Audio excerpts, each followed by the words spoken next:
Watch the corner that's sort of flashing now, and it'll slowly blink away, unless someone gets to him. But yeah, it's pretty much it's all what the player wants to do. Yeah, start planning our strategies now, Brian. Yeah, exactly. We're picking our spots.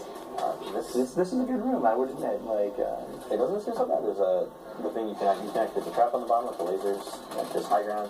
At least, you can't get away from them, but at least it looks like you at least have a few seconds to kind of get up there and get your bearings before they're right all over you again. Yeah, I feel like if you didn't have a close range weapon in this room, you would be hurting. I just want a shotgun. Yeah. I mean, I'm not too much of a shotgun guy with this. Yeah. Exo-zombies makes me a believer. It's just brutal because you think, you know, you're used to playing so many hours of zombies, right?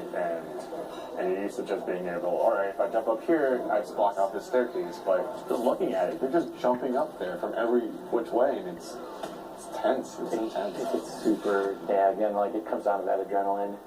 Like when it's higher range too, like they just move so fast and they just light you up so quickly that it's nonstop. It feels really cool.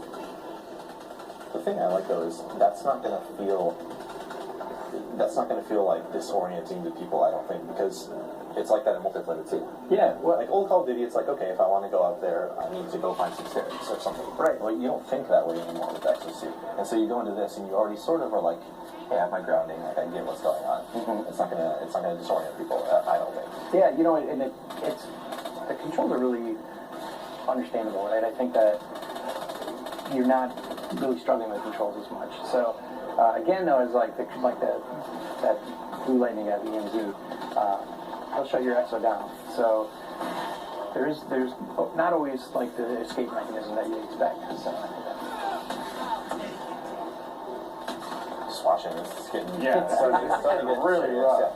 Yeah, when you get just a horde of zombies just following you, it's pretty crazy. Instead of trying to think, like, what am I going to do here? I think, like, jumping down, jumping up, like, that might be my thing. It's weird because, okay, so mobility is probably king, right? It looks like you have to keep constantly moving. But they can move as much as you can. Yeah. So it's like, well, you just have to hope you're staying one step ahead of them. Yeah, that's all part of the balancing, too, is we want to make sure that players have ways that they can get away, but not make it so easy that they can get away all the time. So is there ever going to be a time, like they were in that room for a long time, it's because they wanted to, right? It's not like you go in there and you're like, we got to get this objective, we got to stay in here for 3 minutes. No. It's something like that. It's again, we really wanted to let players have their own tactics on how they approach things. So if you find something that works for you, take advantage of it. What's your personal best? Oh. You don't want to share? No, I'm trying to make it. So, you know, as you're doing development, first we made it was way too hard, right? Okay. And then over time, it's, I think our QA team, who are incredibly good at this mode, and just